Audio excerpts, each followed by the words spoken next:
Cyclic permutation. Let X be a non-empty set contain the element x1, x2, x3 up to so on. X r alpha be a permutation on a set X defined as the image of an element x1 is x2. That is, we substitute x1 in x2, x3, x4 up to so on. Xr the element of the set X in the first row, and the image of an element x1 under the permutation alpha is x2.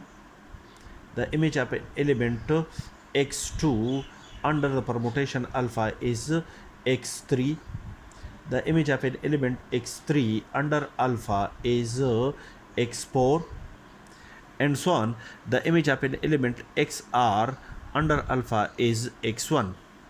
Is called a cyclic permutation of length r and is denoted by alpha is a cyclic permutation such that the image of an element x1 is x2, the image of an element x2 is x3, the image of an element x3 is x4, and so on.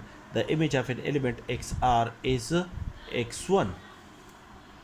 For example, X be an empty set contain the element 1, 2, 3 and 4. Alpha be a permutation such that the image of an element 1 under alpha is 2, the image of an element 2 under alpha is 3, the image of an element 3 under alpha is 1. 4 is fixed. Therefore, the permutation alpha is a cyclic permutation and can be written in the form that the image of an element 1 under alpha is 2.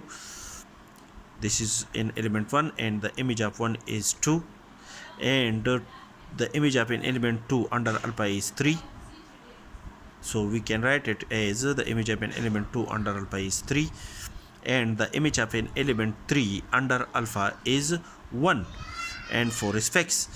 Therefore, this alpha is a cyclic permutation is called a cyclic permutation of length 3.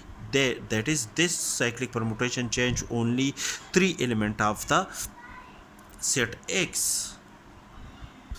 Beta is another cyclic another permutation on a set X such that the image of an element 1 under beta is 2, the image of an element 2 under beta is 3, the image of an element 3 under beta is 4, and the image of an element 4 under beta is 1. Therefore, beta is a cyclic permutation such that the image of an element 1 is 2, the image of an element 2 under beta is 3, the image of an element 3 under beta is 4, and the image of an element 4 under beta is 1. Is also a cyclic permutation of length 4.